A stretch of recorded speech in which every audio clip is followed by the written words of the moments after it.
만들었다. 책 21페이지 중간 부분 살펴보겠습니다.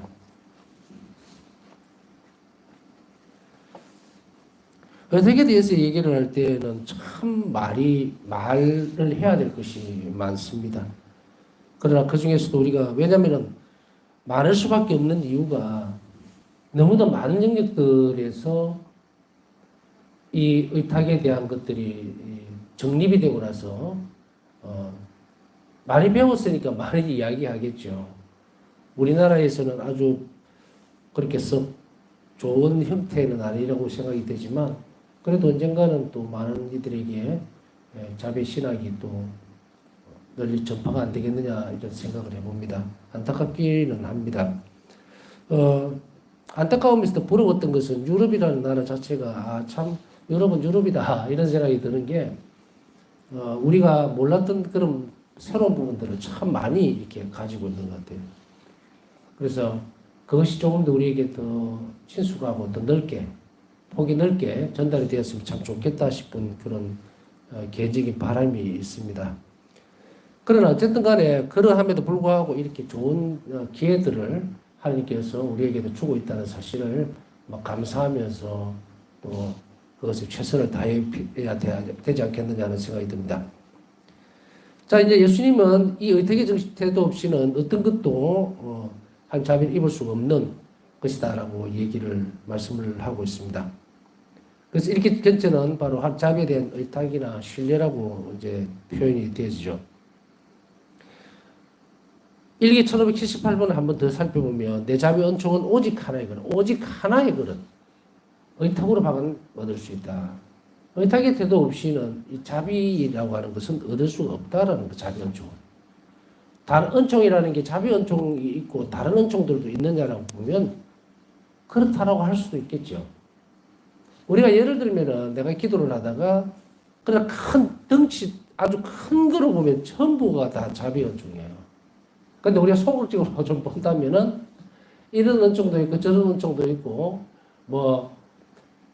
제 생각에는 이렇게 표현을 하고 싶은 거예요. 산 꼭대기에 이제 그 큰 우물이나 아니면은 저수지 같은 게 있단 말이죠. 그런데 여기에서 흘러나오는 것은 동쪽으로 흘러갈 수도 있고 서쪽으로 흘러갈 수도 있고 그죠? 낮은 구름으로 흘러갈 수도 있고 여러 가지로 이렇게 갈라지죠. 지류라고 그러나요?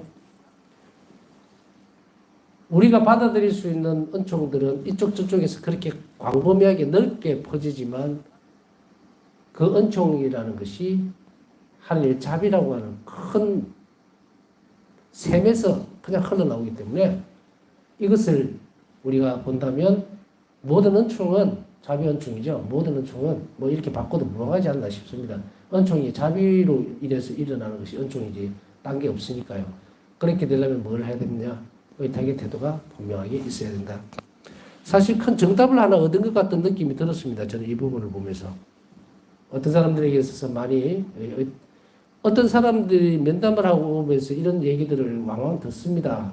신문에 뭐가 부족해서 제가 기도를 해도 답이 없을까요? 응답을 받지 못하겠습니다. 또 혹은 원하는 것이 들어지지 않을 때 그냥 섭섭하다 아니면 포기한다 모른 척 해버린다 여러 가지 어떤 이유들이 있겠지만 결국은 거기에 대한 궁금증은 가지고 있거든요. 그래서 어떻게 보면 그냥 자기 탓으로 돌려버리는 거예요. 그냥 내가 모르지만 부족해서 하나님이 은총을 안 주시나 보다. 또 어떤 데는 삐져서 나 다시 기도 안 해 이러는 사람도 있을 것이고 자기 부족함을 찾아서 내가 부족하기 때문에 하나님이 그러시는구나라고 생각하는 사람들도 있는 반면에 나는 하나님을 절대로 이해를 하지 못하겠습니다 하고 하는 영혼도 있을 수 있죠. 그런 영혼들은 결국은 떠나게 됩니다. 원인도 모르죠. 때때로 어떤 사람들도 다른 부류도 보면은 원인과 이유 자체를 모르는 경우도 왕왕 있습니다. 그래서 답답해지죠. 도대체 이유라도 좀 알면은 그러다 보니까 엉뚱하게 다른 방향으로 흘러가는 경우도 있습니다. 그래서 자책이라든지 아니면 지나친 자기 비하적인 부분으로 흘러 들어가 버려서 오히려 신앙하고 멀어져 버리는 경우도 있는데 이제 그러면 안 돼요. 이제 명확하게 예수님은 왜 우리 기도가 안 들어지는지에 대한 것은 기도에 대한 태도와 정신에 대해서는 앞에서 설명을 드린 부분이 있습니다. 강의가. 그걸 보시면 되고 큰 넓은 틀로 봤을 때는 무엇이 부족한가? 기초적으로 의탁하는 태도가 없었기 때문이다. 결론은 난 거예요. 여기에서 의탁의 태도가 많든 크든 적든 간에 무조건 어떤 형태로든 간에 의탁은 있어야 돼요.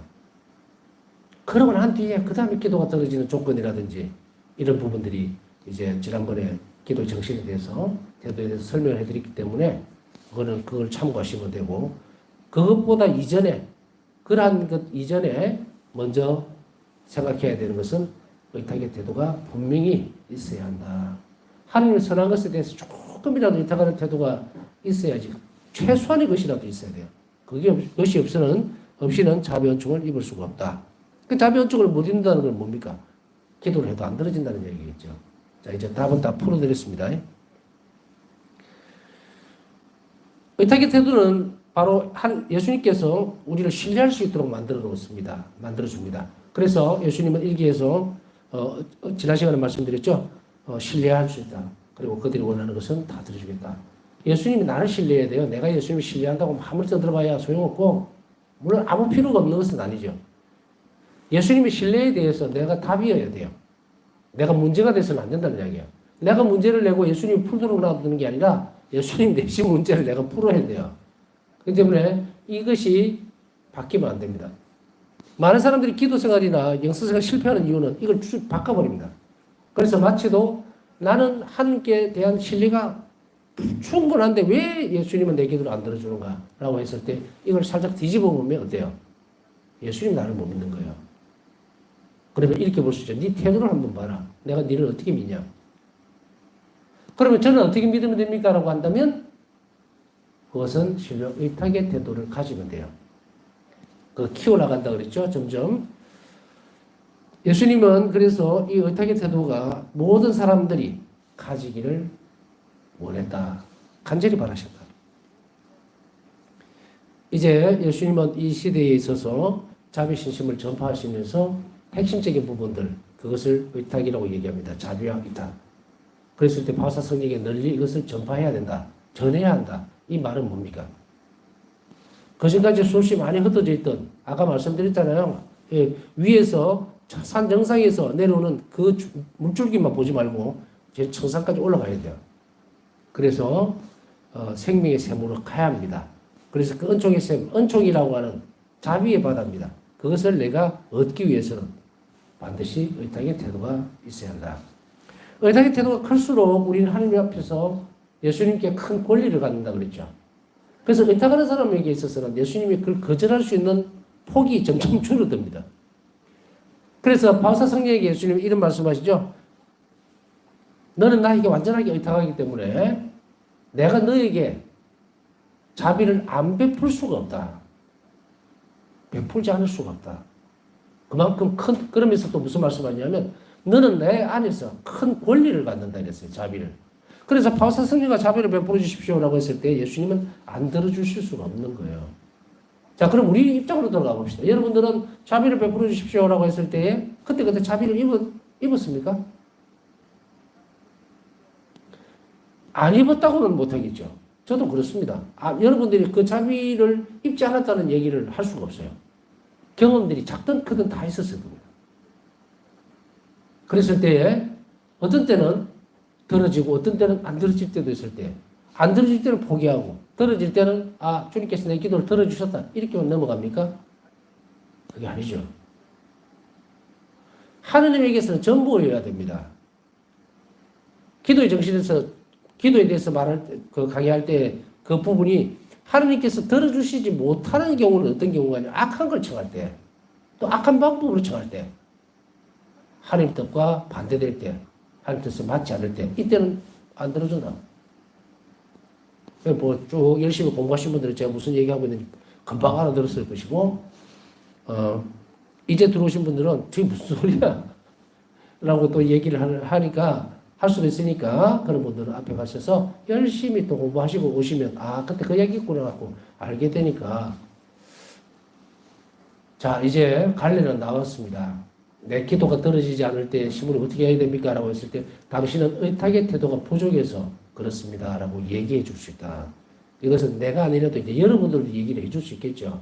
그러면 답이 거기 있잖아요.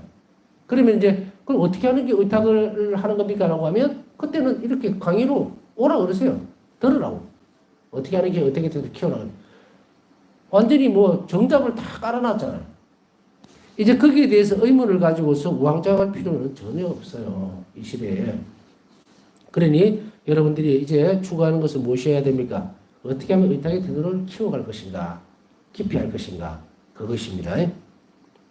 예수님이 내가 의탁한다는 것은 예수님의 간절한 바람을 들어드리는 것이기 때문에 이게 최상위 개념이에요. 예수님은 간절히 바라셨고 모든 이들이 의탁하기를 바라셨다. 하느님 자비 사도인 바우스다 수녀에게 이것은 특별한 임무였습니다. 모든 사람들이 당신에게 의탁하기를 바라는 거예요. 저도 자비 신심을 강의를 하고 이래 했던 이유의 근본적인 것은 바로 오늘 읽어드렸던 이 대목 때문입니다. 모든 이들이 하느님께 의탁하기를 간절히 바라기 때문이다. 어떤 인생에 있어서는 터닝 포인트가 있죠. 아주 중요한 부분에 있어서 자기 삶이 이렇게 바뀌는 부분들이 있습니다. 저도 마찬가지로 몇 번의 고비와 몇 번의 방향 전환이 있었습니다. 이리로 틀었는데 이것이 힘들고 이렇게 비키니까 또 안 되고 아마도 인생에 있어서 가장 중요한 결정 혹은 삶의 결단을 내릴 때가 있었다면 그것은 사실은 사제 스품 받을 때였어요.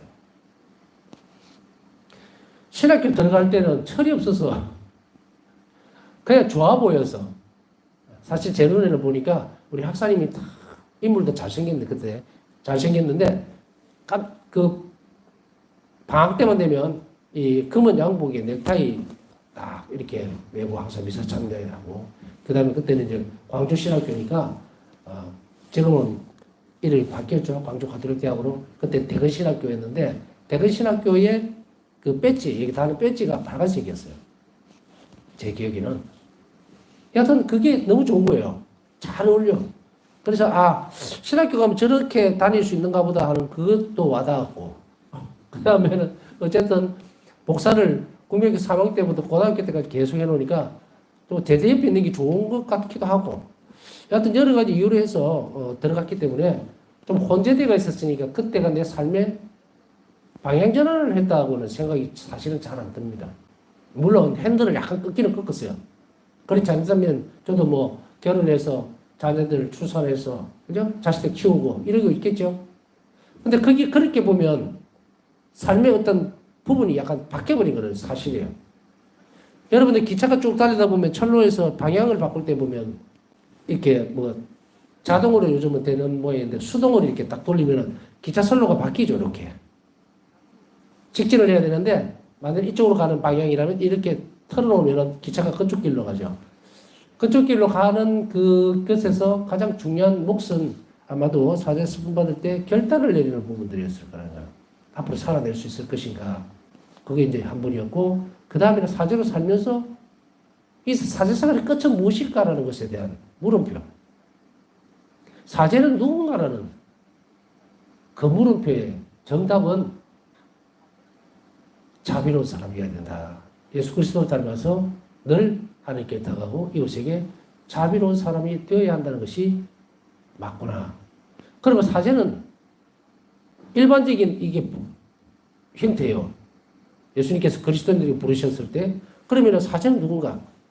의탁과 자비를 늘 실천하는 늘 이웃에게 자비로운 사람 플러스 하나님 자비 신심을 전파하는 사람이다. 하느님이 자비롭다는 것을 전파하는 사람. 설교로 사목 방향에서 이게 사제의 정체성이에요. 생각을 해요. 왜냐하면 예수 그리스도께서 이웃에게 자비롭고 그리고 하나님께 완전하게 의탁한 분의 의탁하는 모범이었고 그것을 우리에게 그대로 따라오라고 했다면 이것은 일반 신자들에게뿐 아니고 사제들에게도 반드시 해당이 되죠. 그래서 하나님 자비 사도연합회라고 하는 파우스틴이라는 공동체 안에 사제, 수도자 모든 심지어는 봉쇄 수도자까지 들어와 있는 이유가 이겁니다. 자신의 직무가 더 선포해야 되는 것, 가르쳐야 되는 것 이런 부분들이 다 포함이 되죠. 그래서 이 부분에 있어서 아주 매혹적이다. 사제로 살면서 하나님이 자비롭다는 이것을 선포하는 것이 정말 행복한 것이다. 그러면서 동시에 사람들에게 이 임무, 그것을 위해서 살아가는 목적, 이제 그것을 위해서 왜 살아내야 되는가. 그리고 나는 이 임무를 어떻게 수행할 것인가에 대한 것이 확 와닿으니까 이제 길이 딱 바뀌어 보이죠. 여러분들도 이제는, 나는 제가 계속 강조했듯이 나는 이제 뭘 하는 사람인가라면 이제 내 생각을 엮지 말고 바우사 성리의 삶을 가져와야 돼요. 그러면은 바우사 성리는 우리에게 어떤 모범으로 우리가 어떤 삶의 태도로 살아가야 되느냐라는 걸 분명히 밝혀줍니다. 어떻게 밝혀줍니까? 이제 우리는 매일의 삶이 풀어놓으면 내일 내가 살아야 될 이유는 한 가지밖에 없다. 하나님께 의탁하고 이웃에게 자비롭기 위해서 나는 내일 하루를 살아내야 된다. 하느님이 그렇게 내 생명을 그렇게 주는 거예요. 왜? 나를 구원하기 위해서. 그것이 내가 천국에 가기 위해서 꼭 필요하니까. 사람들은 이 세상의 삶이 전체 전부라고 생각하고 착각해서 살고 있으면 안 됩니다. 더군다나 신앙인들은 이 땅의 삶이 그렇다고 하더라도 인생이라고 하는 것을 나그네라고 생각하고 그냥 스쳐 지나가는 것이라고 이 땅에 그렇게 생각해서도 안 됩니다. 또 어떻게 보면 천국을 지향하면서 쭉 걸어가는 과정이라고 생각해서도 안 될 거예요. 일부는 맞고 일부는 틀렸습니다. 우리는 예수 그리스도 때문에, 예수님 때문에 이제는 이 땅에 태어나는 순간부터 천국의 삶을 이미 시작해서 살고 있기 때문에 목적지로 가기 위해서 이 삶이 필요하다고 생각해서는 안 된다는 얘기예요. 내가 태어나는 그 순간 하나님은 이미 천국을 예비해 놓았다. 그 일을 어떻게 갈 것인가의 문제예요. 그러면 연속성이 있어야 되겠죠? 연속성을 주기 위해서 예수님은 성체로 당신 자신을 남겨놓으신 거예요. 예수 그리스도 성체가 없다면 우리는 연속성을 가질 수가 없어요. 수없이 많은 사람들은 어떤 표현을 쓰느냐면 이 땅에서 이렇게 잘 살면 저 세상에 가서 잘 살 거야. 내가 이게 핍박을 받고 고통스럽고 힘든 거 잘 견뎌내면 갈 거다. 아니요. 틀렸어요. 이기에서부터 살면서 하나님의 사랑을 내가 가져오지 못한다면, 살아내지 못한다면 그 사람에게 천국은 없습니다. 누구하고 살아야 될지도 모르고 뭘 위해서 희생을 해야 될지도 모르는데 교회가 그냥 가르치니까 희생하라고 그러니까 참다? 말이 안 되는 이야기예요. 어떤 누구도 자기가 행복해지지 않는 일을 하진 않습니다. 더군다나 예수님은 우리에게 행복하지 않는 길을 가르쳐 주지도 않아요. 예수님께서 이 땅에서 살아내셨던 모든 것들, 이 땅에 오시는 순간부터 우리가 행복해지는 것을 길을 전부 다 열어놨어요. 그것은 이 땅에서 내가 행복해지기를 간절히 바라는 하나님의 자비 때문이에요. 이 세상의 삶을 변화시키면서 천국의 삶을 이끌어가기 위해서 우리는 뭐다? 바우사 성리에게서 드러나는 의탁과 자비의 그것으로서 내 삶을 지금부터 바꿔야 됩니다. 완전히 바꿔내야만 내가 행복해질 수가 있다. 예수님은 너희 임무는 나의 선함에 완전하게 의탁하는 것이며 나의 임무는 너에게 필요한 모든 것을 주는 것이다. 얼마나 간단하고 명료합니까? 나는 예수님 선함에 무조건 의탁하면 될 것이고 이렇게 예를 쓰면 예수님은 나한테 필요한 모든 것을 주는 게 예수님 의무예요. 줬다가 안 줬다가 아니고 내가 완전하게 의탁한다면 예수님은 임무라 그러셨어요. 스스로. 반드시 주겠다는 거거든요. 너에게 필요한 모든 것을 다 주겠다. 대신에 나의 선함에 완전히 뭐다? 의탁이라. 이것만 지켜진다면 걱정거리가 없어요. 우리가 머리를 싸매고 고민하고 이런 것에서 우리가 사실은 고민하고 묵상하고 또 어떤 방향으로 가야 될까를 더 진지하게 살펴본다면 어떻게 하면 더 많이 의탁할 수 있을까? 어떻게 하면 더 자비로울 수 있을까? 그것만 신경 쓰면 된다는 이야기예요. 그걸 위해서 더 많은 시간을 내야 되고 더 많은 기도를 드려야 되죠. 나는 너의 의탁에 의지하고 있다. 일기 548번. 참 놀라웠고 신비로운 표현입니다. 나는 너의 의탁에 의지하고 있다.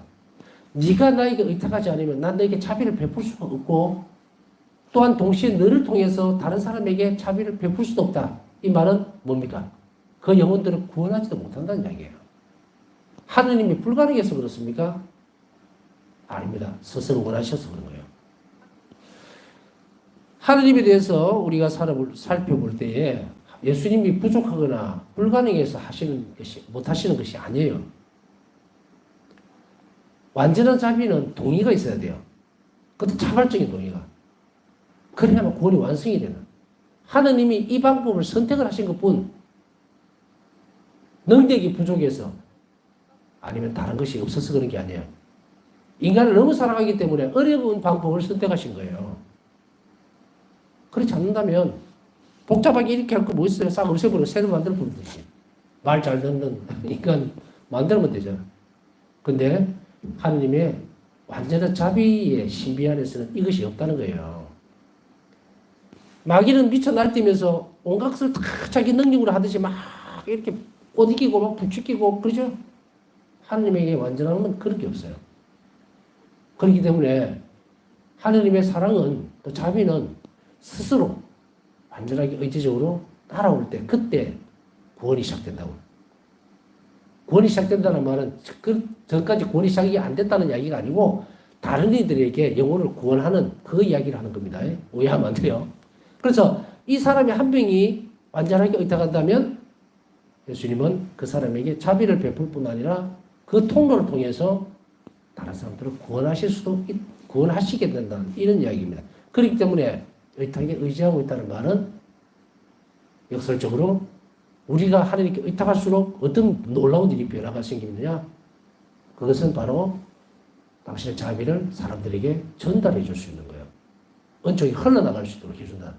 그러니 한 영혼이 의탁하는 태도가 커지면 이 세상으로 얼마나 넘치는 하나님의 자비가 흘러들어오겠느냐. 이 문제입니다. 세상에 많은 사람들이 인원이 필요한가? 그럴 수도 있겠죠. 그러나 예수님은 바울사 성인을 통해서 우리에게 특별한 영혼들도 있다. 헌신하는 영혼들도 있다. 저도 사람들하고 이렇게 많은 만남을 가지다 보면 어떤 사람은 특이한 영혼들을 만날 때도 있어요. 요즘은 이제 이렇게 보면 사람들을 만나기보다는 사람 안에 있는 영혼을 보려고 자꾸 애를 이게 이제 경험치라는 게 생기다 보니까 아, 이 영혼은 참 맞다라는 생각이 들 때도 있고 또 어떤 영혼들은 그렇다고 제가 다 안다는 뭐 이런 건 그런 의미를 알아들으시면 안 됩니다. 저도 몰라요. 모르는데 느낌이 한 번씩 아, 이분은 참 영혼적으로 영적으로 잘 따라온다 이런 느낌을 받을 때가 가끔씩 있습니다. 아주 드물지만. 그래서 그런 때는 감사드리죠. 아, 저 사람이 저렇게 좋은 어떤 양을 가지고 있구나 이런 거. 나이가 들면서 또 그런 연륜도 쌓이고 그래서 그런 것도 있고 그렇습니다. 그런데 그럴 때마다 사람들에게 저는 권유하고 싶은 것이 뭐냐면 왜 이렇게 이 늦은 시간에 사람들에게 한 자비가 어떻게 살아야 됩니다. 이것은 굉장히 중요한 숙제예요. 제 말 한마디에 또 여러분 응답 하나에 수없이 많은 영혼들이 왔다리 갔다리 한다. 왔다리 갔다리 해요. 무슨 의미냐면 제 강의를 듣고 아, 나 정말 삶이 너무 힘들고 불행하다고 생각했는데 내가 그래 하나님 자비에 그 선하심 의탁해야지 내일부터 그런 결심을 오늘이라도 누군가 한 명 한다면 엄청난 일이 이 세상 안에 벌어진다는 얘기예요.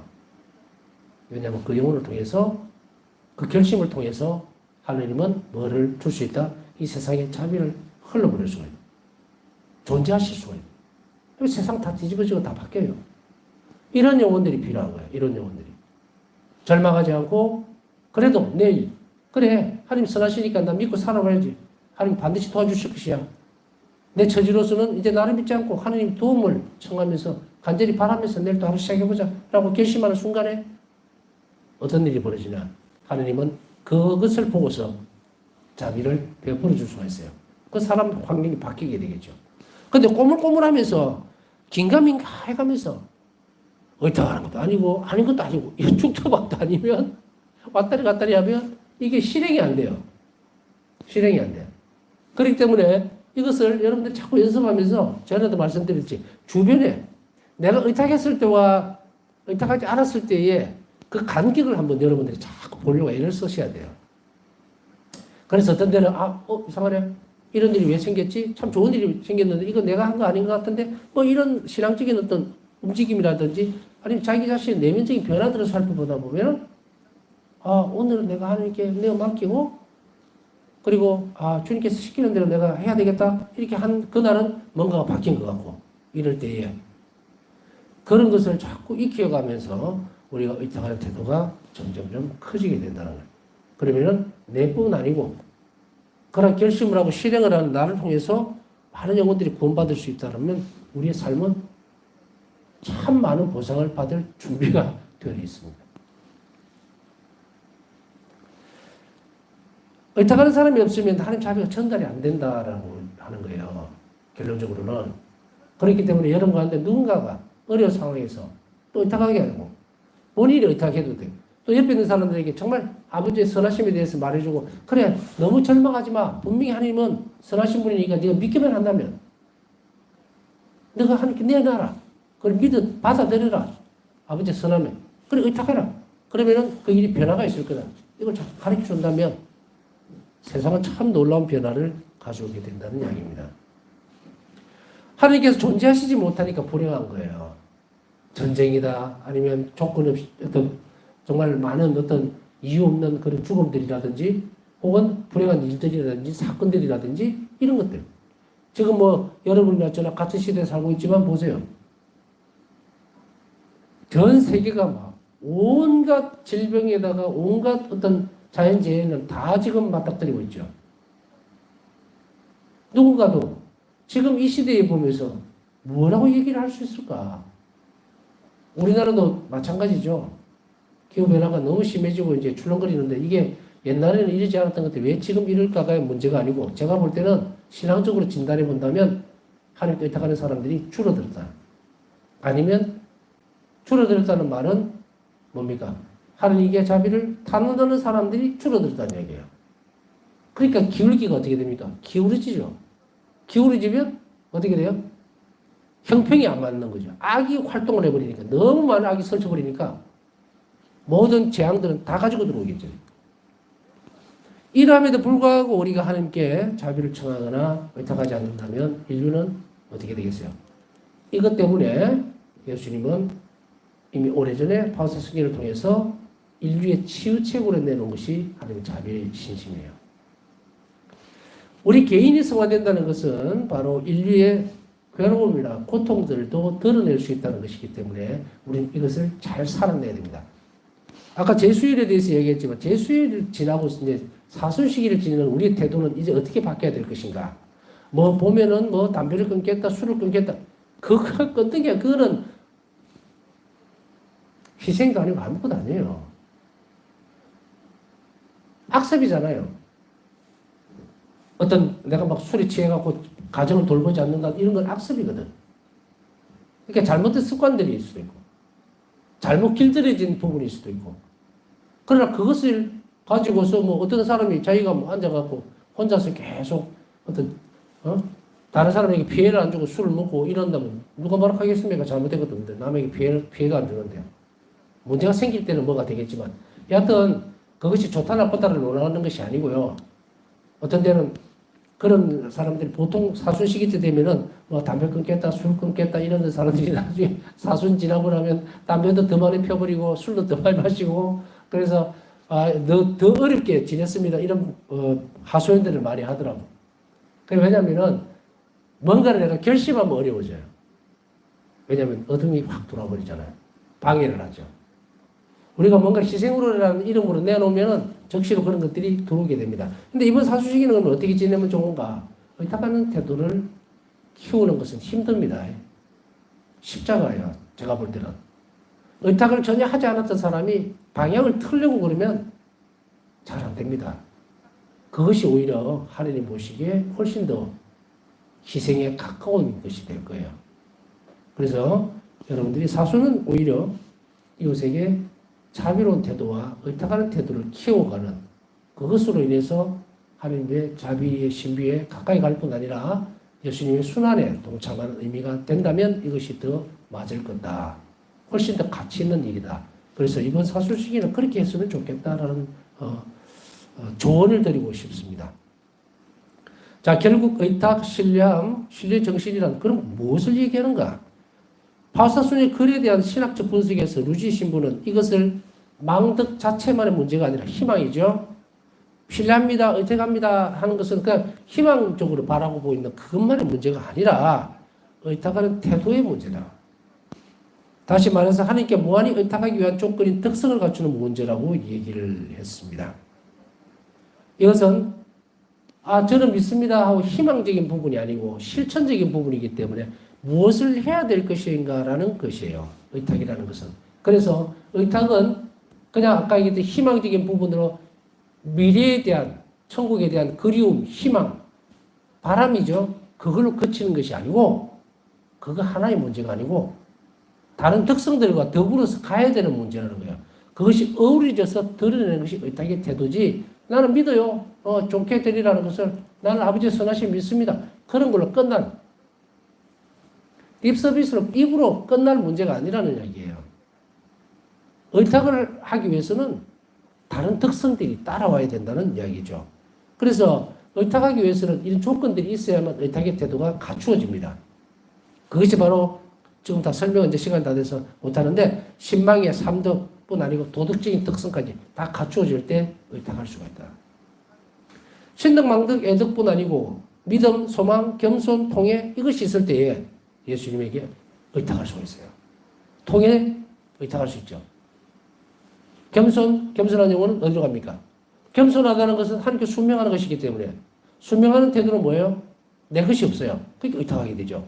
이런 것들이 전부 어우러져서 드러나는 것이 의탁의 태도다.